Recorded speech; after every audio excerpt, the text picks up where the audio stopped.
Let's get more now on our top story. President Trump's former lawyer, Michael Cohen, has pleaded guilty to campaign finance violations.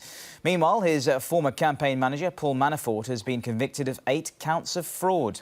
Well, joining me now, live from Long Beach, California, is Professor Peter Mathews, who's a political analyst and commentator. Peter, good to see you then. So these two incidents back-to-back after one another. The Manafort incident, incidentally, is the first from Special Counsel Robert Mueller to sort of set an indictment, really. So is the net now closing in on President Trump? It certainly seems to be that way. And matter of fact, I would say that's 2 strikes in one day, which is totally remarkable.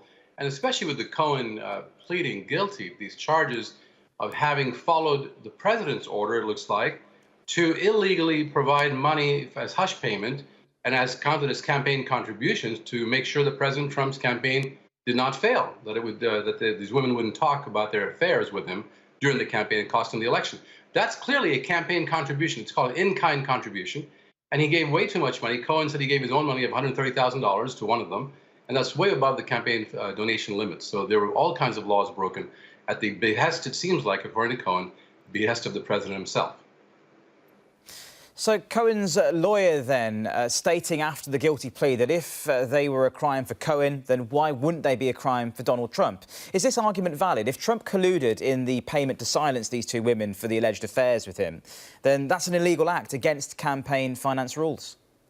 It is absolutely illegal, yes, it would be. And Mr. Trump would, if he was a regular citizen and not the president, would be indicted in a heartbeat and put on trial. But the question arises, can a sitting president be indicted and then be put on trial while he's president? And there's been arguments on both sides about that, reaching way back to the Federalist Papers and the U.S. Constitution, looking at different opinions on it.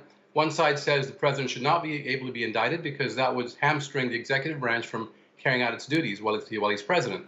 The other side says no one is above the law, and even the president should be able to be indicted and then tried for a crime even while he's president, or got out of office and then tried for the crime. We do have the impeachment process that could actually do that, though. So it's very controversial as to whether he could be indicted or not. But certainly it looks like Mr. Trump was colluding, in a sense, with, or maybe even directed Cohen to do this, according to Cohen anyway. Peter, how much of the Cohen charges will influence Special Counsel Robert Mueller's investigation into the alleged collusion towards that 2016 election? Well, it could certainly look at the question of obstruction of justice, because once he did do these things, like giving these women money, hush money, President Trump denied even knowing about it, leave alone doing it. And then that's a way of trying to stop an investigation from going on. And when it came to the other investigations, when it comes to the possibility of criminal collusion, or what we call criminal conspiracy, not collusion, but conspiracy with possibly a foreign government or its entities to help the Trump campaign win, there the president has gone all overboard in trying to stop the investigation, discredit it, and all of his attacks on Mr. Mueller and firing Mr. Comey before that. So when the Mueller investigation was able to speak to the presidential White House lawyer, Mr. Gahn, for 30 hours over a 9-month period, it's possible that Mr. Gahn spilled the beans as to what Mr. Trump's motive was, because the intent, the corrupt intent, has to be established in order for someone to be guilty of criminal conspiracy. And because Mueller was able to interview Mr. Gahn for so long, he probably got some information on it. So there's some real danger here about obstruction of justice charges, the criminal intent possibly, and certainly this doesn't help to show that the president actually lied, apparently lied, about not only giving money, but advocating money and reimbursing Mr. Cohen that Cohen made to Stormy Daniels and to the other woman who was arranged for her as well, the Playboy model who allegedly had an affair with Mr. Trump. It's all of a sordid affair. It really doesn't do much for the presidential respect or commanding authority or power in the system right now. And he's really in some hot trouble right now, more than he's ever been before after today's rulings. Very interesting you mentioned about the sort of swirl of the negative headlines, the salacious gossip really around this alleged payment of hush money. So will any of this affect President Trump? We saw last week as well some of his one of his internal former White House aides saying that it was a racist in White House. Really, he'd been taped saying sort of racist remarks to a member of his staff. So will any of this affect President Trump, and will the Republicans' polling be affected by this in the midterms?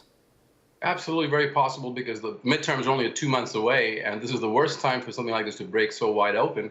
And with the charges of racism, of the possible usage of the N-word, as Omarosa and other people have said he's done, very possibly so. And the attitudes that Trump expressed, racist attitudes when he made comments about immigrants early on in his campaign, calling the undocumented immigrants from Mexico rapists and criminals. So that was really very racist oriented. And we know who he surrounds himself with. There's people like Stephen Miller, who's an outward racist when he talked to his friend. I actually, in an interview, I said that Mr. Miller was quoted in the New York Times as having told one of his best friends in elementary school that he would not be his friend any longer. After 3 years of being his friend, in ninth grade, Stephen Miller told Jacob Islas, his friend, I cannot be your friend anymore because now you are Mexican, or you are Latino. I cannot be your friend anymore.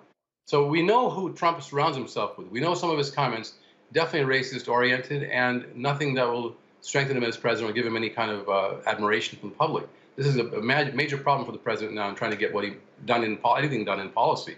He's basically trying to hang on to his credibility right now.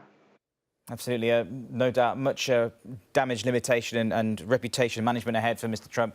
Peter Mathews, thank you very much from Long Beach, California there.